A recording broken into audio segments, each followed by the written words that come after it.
Commander Jack Novak had seen some serious shit in his day. 23 years in Earth's Special Tactical Fleet tended to do that to a person. But retirement, that was supposed to be the easy part. Piloting the civilian transport Starlight Wanderer through the relatively peaceful Orion trade corridor was exactly the kind of mindless routine he'd signed up for. Captain's log. Day 94 of absolutely nothing interesting happening, Jack muttered into his personal recorder as he propped his boots on the console, continuing to ferry business people, tourists, and colonists who won't stop asking me if we have a pool on board. We don't. We never will. It's a transport vessel, not a cruise ship. The ship's AI chimed in. Commander Novak, sensors indicate an approaching vessel at Mark 347. Jack sighed, swinging his legs down, commercial or military. Unknown configuration, sir. Not in our database. That was unusual. The Orion corridor had been thoroughly mapped and catalogued. Every legitimate vessel type was in Dash's memory banks. All right, standard first contact protocols, open hailing frequencies, all languages and standard mathematical sequences. The unknown vessel grew larger on the view screen. Its design was unsettling.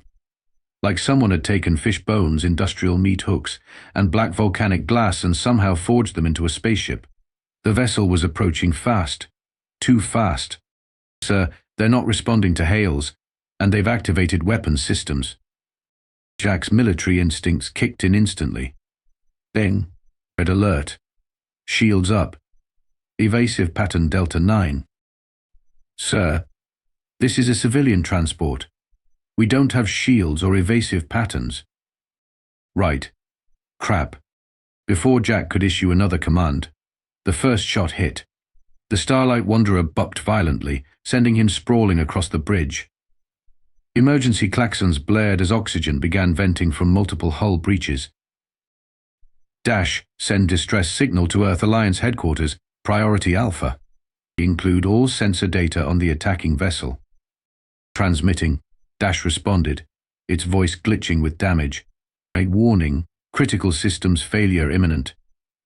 Jack dragged himself to the emergency panel. They'd begin evacuation procedures. Get the passengers to the escape pods. Sir, most sections are already compromised. Estimated survivors, 43%. Jack's blood ran cold. 243 passengers. Families. Researchers. People who trusted him to get them safely to Proxima Centauri b. The second volley hit. And everything went sideways, literally. The bridge twisted as structural integrity failed. The last thing Jack saw before losing consciousness was the view screen showing multiple bone-like ships circling like vultures. 3 light minutes away, the Earth Alliance listening post at Pluto Station picked up the distress call. Lieutenant Diane Frost stared in horror at the sensor readings before her. Sir, she called to her commanding officer, we've got a civilian transport under attack by unknown hostiles. The commander was already looking over her shoulder. Any response to hails? None, sir. Wait, the signal's gone. The Starlight Wanderer, it's not there anymore. The commander's face hardened. Get me Earth Command. Ow. Ow. Admiral Eliza Montgomery was having a spectacularly shitty day even before her secure con chirped with a Priority Alpha message. First, the coffee synthesizer in her office had malfunctioned, producing something that tasted like burnt rubber and despair. Then, the Martian ambassador had spent 2 hours complaining about Earth shipping regulations. Now this. Yes. 243 civilians dead, she repeated, staring at the holographic readout, and we have no idea who did it. The sensor data from the Starlight's final transmission gives us something, Admiral, replied General Hassan. The design and energy signatures don't match any known species. Eliza pinched the bridge of her nose. So some random aliens just decided to say hello by blowing up one of our passenger ships? Fantastic. Just the kind of first contact scenario they prepare you for at the Academy. The Security Council is assembled and waiting for your recommendation, Admiral. Eliza stood, straightening her uniform. Then let's not keep them waiting. And get me a list of specialists. This isn't going to be a standard response. The United Earth Security Council chamber was intimidatingly sterile, all gleaming white surfaces and harsh lighting designed to prevent anyone from getting too comfortable while making decisions that affected billions. 12 stern faces turned toward Eliza as she entered. "Admiral Montgomery," began the Secretary General, "we've reviewed the preliminary data. What are your thoughts?" "Madam Secretary, we're dealing with an unprovoked attack on a civilian vessel by an unknown species. Standard protocol would call for a show of force, the deployment of at least 3 battle groups to the region." "But you're not recommending standard protocol," the Secretary General surmised. "No, ma'am. I'm recommending a precision response, tactical, targeted, and proportional." The Russian representative scoffed. "They destroyed our ship and killed our people. The proportional would be destroying their ships and killing their people." Eliza activated a holographic display. "With respect, that approach hasn't served us well historically. I'm proposing a specialized team to gather intelligence, determine motivation, and deliver a response that ends this conflict before it becomes a war." "What kind of team?" asked the Chinese representative. Eliza's lips quirked into something almost resembling a smile, an unconventional one. 12 hours later, 4 people sat around a table in a secure briefing room deep beneath Geneva. "So, let me get this straight," said Rex Glitch Patterson, running a hand through his perpetually disheveled hair. "Some fishbone aliens blew up a civilian ship, and instead of sending in the big guns, we're sending in US. Rex looked around at his companions. Mei Wong, weapons specialist with a penchant for designing devices that, as she put it, make you wish you were dead without actually killing you. Thomas, smooth talk. Rodriguez, xenolinguistics and diplomatic specialist, who once talked a Centaurian hive mind out of consuming a human colony by convincing them humans would give them indigestion. And himself, a hacker whose official military record contained more black ink than actual text. Admiral Montgomery entered the room, datapad in hand. "That's correct, Mr. Patterson. The 4 of us will be handling this situation." "4?" May questioned. "I'll be leading this operation personally." Eliza clarified. "We're calling it Operation Appropriate Response, though I'm open to something with more flair." "How about Operation Don't Piss Off the Admiral?" suggested Thomas with his trademark grin. "Actually, that works too," Eliza deadpanned. She activated the room's holographic system, displaying the sensor data from the Starlight Wanderer. The aggressors called themselves the Vraxians. After the attack, our long-range scanners picked up their communications. They'd been broadcasting what appears to be victory announcements. "They're bragging about killing civilians." May's expression darkened. "Charming." "That's not all," Eliza continued. "Based on the limited communications we've intercepted, they have a rigid hierarchical structure, but their entire society functions on dominance displays and demonstrations of power. So they hit our ship to show how tough they are," Rex concluded, "a classic bully behavior." "Precisely. And we're going to teach them that humanity doesn't respond well to bullies." Eliza swept her hand across the display, bringing up a star chart. "Our intelligence suggests they have a fleet of approximately 30 vessels, currently celebrating their victory in this system." Thomas studied the chart. "That's the Kuiper Belt analog of the Tau Ceti system. Remote, minimal civilian presence. Perfect for what we have planned," Eliza confirmed. "You each have specific tasks. Rex, I need you to crack their communications and control systems. May, we need non-lethal options that will immobilize their fleet. Thomas, analyze everything we have on their language and culture. I want to send them a very specific message when this is over." Rex raised his hand like a school kid. "Quick question. What exactly is our goal here? Because typical military response would be to blow them to kingdom come." Eliza's expression was calm but determined. "We could do that. We have the firepower, but that's not who we are, and it's certainly not who I am. The Vraxians need to learn that humanity's restraint is a choice, not a weakness." She looked at each team member in turn. "We're going to hit them with surgical precision, neutralize their ability to attack, and leave them in no doubt that we could have annihilated them, but chose not to." May nodded slowly. "God-level precision. I like it." Then let's get to work, Eliza said. We launch in 6 hours. The team's vessel, a modified stealth corvette called the Subtle Knife, slipped through space toward the Tau Ceti system. While officially designated as a reconnaissance ship, the Subtle Knife packed enough hidden firepower to make a destroyer envious, not that anyone outside of Earth's highest military echelons knew that particular detail. In the ship's strategic planning room, which was really just the mess hall with fancier screens, Rex had set up what he lovingly called his digital dissection lab. 3 holographic displays surrounded him, each streaming Vraxian communications he'd intercepted. "These guys are the most hierarchical species I've ever seen," Rex announced, munching on a protein bar. "And I once dated someone from Earth's old naval academy." Thomas looked up from his own work. "How rigid are we talking?" "Psychotically rigid. Their entire communication structure is based on dominance levels. Every transmission includes identity markers indicating the sender's exact rank in their society." Rex pulled up a visual representation that resembled an extremely complicated corporate org chart. "It's like if every email you sent had to include your complete genealogy, academic history, and number of push-ups you can do." I snorted. "Sounds exhausting." "It gets better," Rex continued. "Their ships are organized the same way. The fleet we're tracking has exactly one command vessel. All tactical decisions flow from there. The next tier receives orders and can provide feedback, but only when asked. The lowest tier just follows commands." Eliza studied the diagram. "So their entire military effectiveness relies on this top-down structure?" 100%. If the command ship goes dark, their protocols require the next tier to take over, but there's a mandatory assessment period before that happens. Thomas was piecing together Vraxian language patterns on his screen, and that tracks with what I'm seeing in their linguistic structure.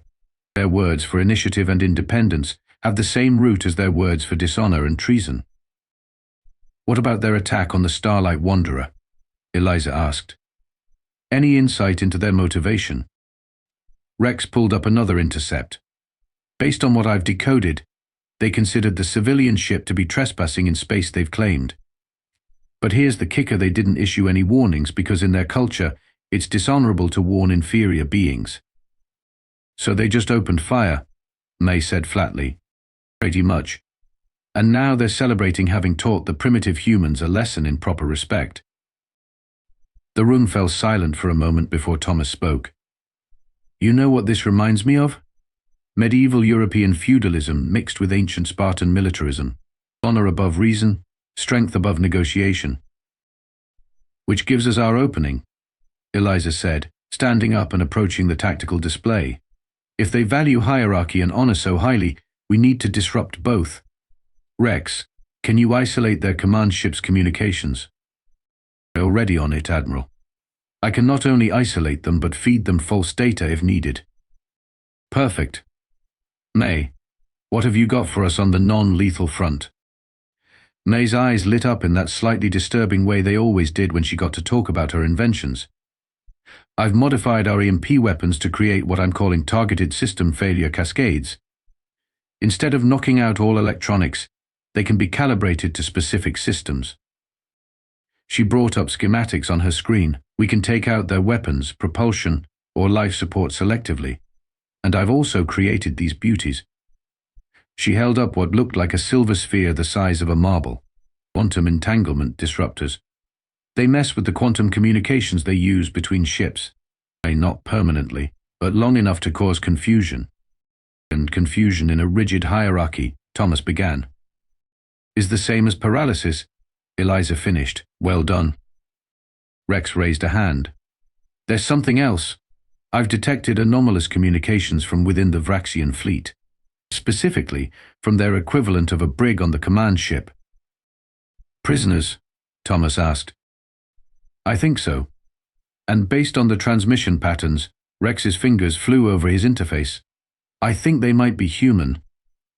Eliza's eyebrows shot up. "Survivors from the Starlight Wanderer?" "It's possible. The signals are using old Earth maritime emergency coding. Says patterns buried in background radiation. Can you establish communication?" Rex grimaced. Not without risking detection. But if we get closer? Eliza nodded thoughtfully. This changes things. We need to factor potential hostage extraction into our plan. The team spent the next few hours refining their approach. When they reconvened, Eliza led them through the finalized strategy.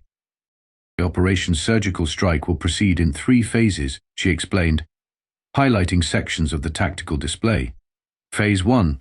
Rex disrupts their communications and feeds false information to create confusion in their ranks. Phase 2. May's targeted EMPs disable the command ship's offensive capabilities without harming life support. Phase 3.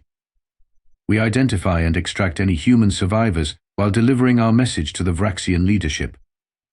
What's the message? May asked.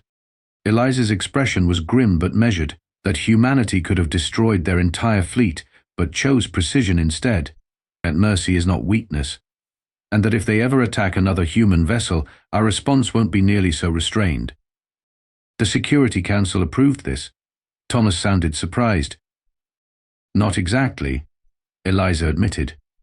They authorized a proportional military response. I'm choosing to interpret that creatively. Rex grinned. Gotta love those bureaucratic loopholes. There's one more thing, Eliza added. Our intelligence suggests the Vraxians are planning a large ceremonial event in 6 hours, some kind of victory celebration. That's when we strike. Why wait? Mai asked. We could be in position sooner. Because Eliza said, with just the faintest hint of a smile, it's good manners to let someone finish their last meal before you serve them humble pie. As the subtle knife edged closer to the Vraxian fleet, maintaining its stealth profile against the background radiation of Tau Ceti, Rex was having what he privately termed a digital wrestling match with the alien security systems. These firewalls are weirdly poetic, he muttered, fingers dancing across his haptic interface. They've got entire ceremonial declarations embedded in their security protocols. It's like trying to hack through Shakespeare if Shakespeare was really into disembowelment metaphors. Any progress? Eliza asked, peering over his shoulder. Oh, tons.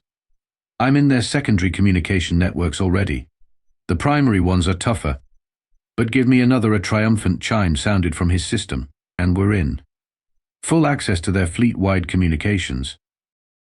What are they saying? Thomas moved closer, eyes scanning the alien script flowing across Rex's screens. Rex activated his translation algorithm, mostly chest thumping about their great victory over the puny humans.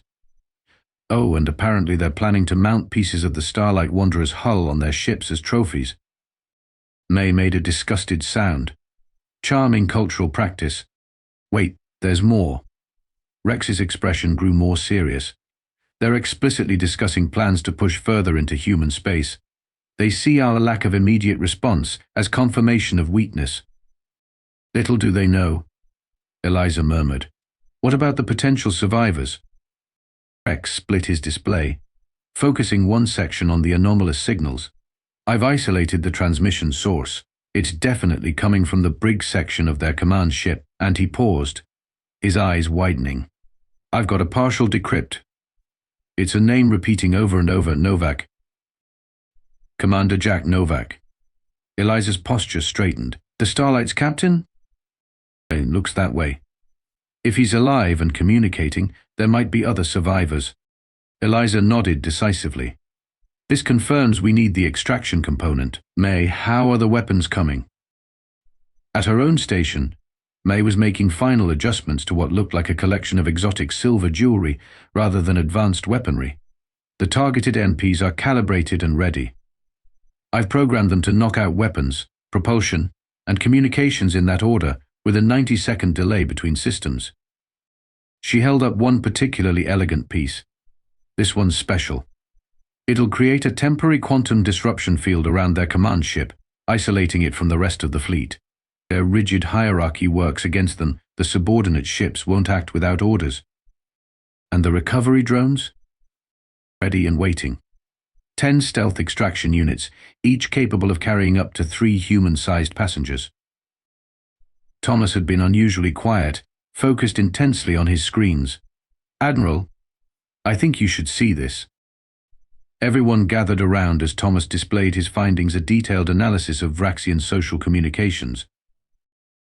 "I've been monitoring their equivalent of social channels," he explained. "Not all Vraxians are happy with the attack on the Starlight. There appears to be a significant minority, mostly from their scientific and artisan castes, who consider unprovoked attacks dishonorable. A cultural divide we can exploit," Eliza observed. "Exactly. And I've managed to establish limited communication with one of them, a mid-level communications officer named Kvar. He's been subtly feeding me information about the command ship's layout and security patterns." Rex looked impressed. "You established contact with a Vraxian whistleblower in under 6 hours? Damn, they don't call you smooth talk for nothing." Thomas shrugged modestly. "Kvar says the attack violated their traditional honor codes. The decision came directly from their fleet commander Z. Kareth, who apparently has been consolidating power through increasingly aggressive actions. A warmonger using conflict to strengthen his position," Eliza mused. "Some things are universal, it seems." "Kvar has provided the exact location of the human prisoners," Thomas continued. 17 survivors, including Commander Novak. They're being held separately from the main brig, apparently because Z. Kareth plans to present them during the victory ceremony. "As what?" "Trophies." Mai's voice carried a dangerous edge. "Essentially, yes." "And?" The room fell silent for a moment before Eliza spoke again. "This changes our timing slightly, but not our approach. If they're moving the prisoners for the ceremony, that's when they'll be most vulnerable to extraction." She turned to address the entire team. "We have 4 hours until their celebration begins. I want systems checked, double-checked, and triple-checked. Rex, continue monitoring their communications. Thomas, maintain contact with your Vraxian informant if possible. I want those extraction drones programmed with the fastest route to the prisoner location." As the team dispersed to their stations, Eliza remained at the tactical display, studying the Vraxian fleet formation. The command ship was positioned at the center, surrounded by concentric rings of support vessels arranged precisely by rank and function, a physical manifestation of their hierarchical obsession. "Perfect," she whispered to herself. "Absolutely perfect." The Vraxian victory celebration was exactly the kind of pompous military spectacle you'd expect from a species obsessed with hierarchy and dominance displays. Their fleet had arranged itself into an elaborate 3-dimensional formation that, according to Thomas's cultural analysis, represented their version of a ceremonial honor guard. At the center, the massive command vessel gleamed like a polished obsidian knife against the backdrop of Tau Ceti's golden light. "They certainly know how to put on a show," May observed from her station on the subtle knife's bridge. "Shame we're about to ruin it." "I prefer to think of it as enhancing their cultural experience with an unexpected plot twist," Rex replied, but not looking up from his screens where Vraxian command codes streamed past. Admiral Montgomery stood at the tactical station, her expression composed but intense. "Status report. Stealth systems functioning at optimal levels," reported the subtle knife's pilot. "We're positioned in their sensor shadow, completely invisible. Extraction drones prepped and ready," May confirmed. "Flight paths programmed and triple-checked. Communications disruption package ready to deploy," added Rex. "I can cut off their command ship from the rest of the fleet with one keystroke." "And I've got Kvar standing by," Thomas finished. "He's confirmed the prisoners are being moved to the ceremonial hall as we speak." Eliza nodded. "Then we proceed as planned. Rex, initiate Phase 1. Rex's fingers danced across his interface, deploying communication disruptors in 3, 2, 1, birds away.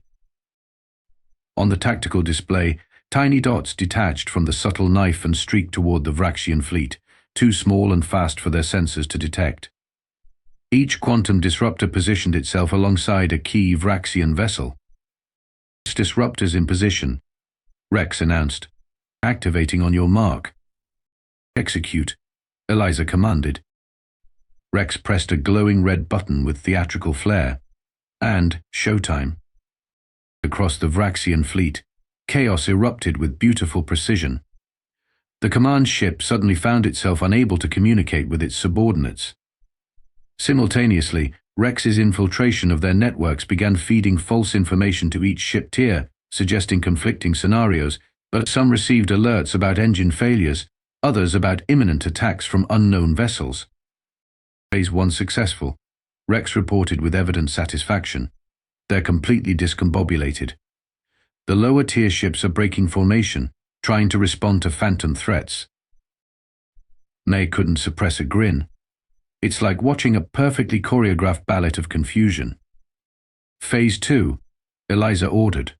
Deploying targeted EMP devices, May acknowledged. From the subtle knife, a second wave of devices launched, these heading directly for the Vraxian command ship. Unlike conventional EMPs that would knock out all systems indiscriminately, May's creations were surgical instruments of technological precision. First wave hitting in 3, 2, 1. On the command display, they watched as the Vraxian flagship's weapons systems suddenly went dark. 90 seconds later, their propulsion systems followed suit. Finally, their internal communications network collapsed, leaving only life support and basic functions operational. The command ship is officially a floating paperweight, May announced. Weapons, engines, and comms all disabled. They can breathe and turn on the lights. But that's about it. Any response from the rest of the fleet? Eliza asked. Rex checked his monitors. Exactly as predicted, without clear leadership, they're paralyzed. Some are trying to approach the command ship, others are maintaining position, and a few appear to be arguing about who's in charge now. Admiral Thomas interrupted. Kavar reports the prisoners are in the ceremonial hall, but security protocols have automatically locked the doors due to the system's failure. Can he override? He's trying, but he has limited authority. Eliza considered for a moment. Proceed with Phase 3, modified approach. Rex, can you establish communication with Commander Novak? Now that I've got their internal systems compromised, absolutely. Rex opened a secure channel, sending tight beam transmission now. Inside the Vraxian command ship's ceremonial hall, Jack Novak and 16 other survivors from the Starlight Wanderer stood in a line, surrounded by armed guards. The Vraxians had dressed them in humiliating prisoner garb that looked like reject costumes from a low-budget sci-fi film. The hall itself was grandiose, all-sweeping arches and gleaming black surfaces etched with what Jack assumed were records of Vraxian military glory.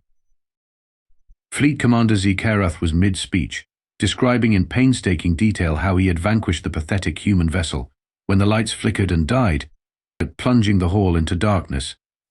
Emergency lighting kicked in moments later, casting everything in an eerie red glow. Zekarath barked orders at his subordinates, who scrambled to address the sudden power failure. In the confusion, Jack felt something vibrate against his ankle. Looking down, he spotted a small silver device that had somehow appeared beside his foot. As he stared, a tiny holographic projection appeared, a message in English.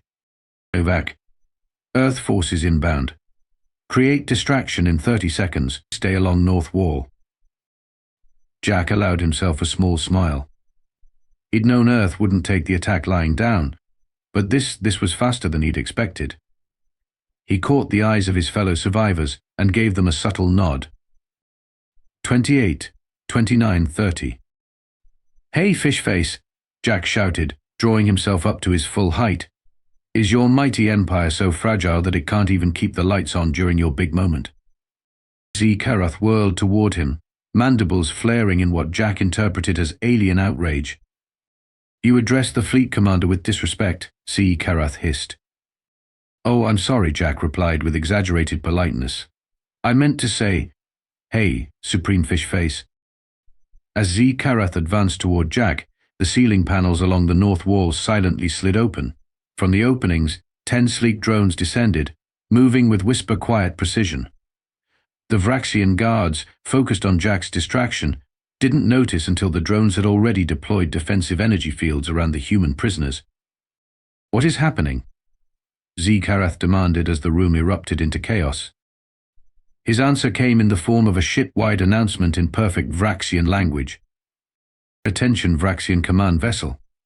This is Admiral Eliza Montgomery of Earth Alliance. You have committed an act of unprovoked aggression against a civilian Earth vessel. You have taken human prisoners in violation of galactic sentient rights principles. We have disabled your weapons, propulsion, and communication systems. We are extracting our people.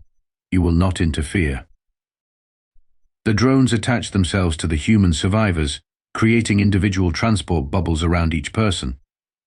Jack felt himself being lifted off the ground as his drone prepared to extract him through the ceiling panel. But before he ascended, he couldn't resist one parting shot. You know what the difference is between humans and Vraxians? He called down to Z Karath. We could have vaporized your entire fleet. Instead, we just came to take back what's ours. Remember that the next time you mistake restraint for weakness. As the extraction drones carried the survivors through the maintenance shafts and toward the outer hull, Jack marveled at the precision of the operation. The Earth forces had somehow managed to disable a warship, infiltrate its security, and extract prisoners all without firing a single lethal shot. Back on the subtle knife, Eliza watched the extraction progress on the tactical display. Recovery drones have secured all 17 survivors, reported the tactical officer. Ite Terrivel, 4 minutes. Excellent. Thomas, prepare the final message for broadcast. Thomas nodded, making a few adjustments to his carefully crafted statement. Ready when you are, Admiral. Broadcast on all Vraxian channels, both military and civilian. Thomas pressed a sequence of commands, and his message began transmitting across the entire Vraxian fleet. It was a masterpiece of diplomatic precision, acknowledging their cultural values while making Earth's position unmistakably clear. Future aggression would be met with devastating consequences, but peace would be rewarded with respect and potential cooperation. As the extraction drones approached the subtle knife, Eliza turned to her team. Well done, all of you. Phase 3 complete. Now let's welcome our people home and get the hell out of here. Glare. Incorpa. Should we leave them with a parting gift? May asked, gesturing to a final set of devices she had prepared. Eliza considered for a moment, then nodded. Deploy the system restoration packages, timed for activation, after we've cleared the area. May looked surprised. You want to restore their systems? Not immediately. In about 6 hours. Just long enough for the message to sink in, but not so long that their life support becomes critical. Eliza's expression was calm but determined. We came to demonstrate precision, not cruelty. As the final packages deployed, the subtle knife activated its engines, smoothly accelerating away from the Vraxian fleet, with 17 rescued humans safely aboard. 2 weeks later, Commander Jack Novak stood before the Earth Security Council, concluding his official testimony about the Starlight Wanderer incident and the subsequent rescue operation. And in your professional assessment, Commander, asked the Secretary General, what message did our response send to the Vraxians? Jack considered his answer carefully. Madam Secretary, in 23 years of military service, I've participated in dozens of conflicts and peacekeeping operations. What Admiral Montgomery's team accomplished was something altogether different, a demonstration that true power lies not in how much destruction you can unleash, but in how precisely you can apply force. He gestured to the holographic display showing the aftermath reports. The Vraxians entered this conflict believing humans were technologically inferior and militarily weak. They left it understanding that we had the capacity to annihilate their fleet, but chose a surgical approach instead. That's not a lesson they'll soon forget. After the hearing concluded, Jack found Admiral Montgomery waiting in the antechamber. Commander, she greeted him with a nod. How are you adjusting to being back? Still getting used to Earth gravity again, he admitted, and processing everything that happened. Did you know the Vraxians sent a diplomatic delegation yesterday? Eliza smiled slightly. I heard. Apparently they're proposing a formal alliance. Amazing what a little humiliation will do for interspecies relations. They walked together toward the building's observation deck, which offered a panoramic view of Geneva and the Alps beyond. The Security Council is implementing what they're calling the Novak Protocol, Eliza informed him. A framework for proportional, precise responses to aggression that prioritizes demonstration of capability over actual destruction. Jack raised an eyebrow. They named it after me. I'm not sure whether to be flattered or worried that I'll be blamed if it goes wrong. It was Thomas's suggestion. He said the Vraxians would respect something named after the human who spoke disrespectfully to their fleet commander and lived to tell about it. Speaking of whom, what happened to Z. Carath? Eliza's expression turned smug. According to our intelligence, he was demoted in the most ceremonially humiliating way possible. Apparently, being outsmarted by inferior beings is quite the black mark in Vraxian culture. The moderate faction that Kavar belongs to has gained significant influence. They reached the observation deck and stood in comfortable silence for a moment, watching ships take off and land at the nearby spaceport. You know what the Vraxian ambassador said when he presented his credentials? Eliza finally asked. What's that? What's that? That humans are the most terrifying species they've ever encountered, because we have the power to destroy but the discipline not to use it. She turned to face him. He called it the ultimate predator's patience. Jack chuckled. Is that supposed to be a compliment? From a Vraxian? It's practically a love sonnet. As they watched the sunset paint the Alps in shades of gold and pink, Jack reflected on the strange path that had led him here from a routine transport mission to prisoner to key figure in a new chapter of human-alien relations. You know, Admiral, there's an old saying, speak softly and carry a big stick. I think we've just updated it for the interstellar age. Oh? Eliza raised an eyebrow. And what would the new version be? Jack smiled. Speak clearly and demonstrate God-level precision. Across the galaxy, on the Vraxian homeworld, a new memorial was being constructed not celebrating victory, but commemorating a lesson learned at great cost. The inscription, written in both Vraxian and English, read simply, They hit our ship. We hit back with pride, they hit back with precision. We chose wisdom.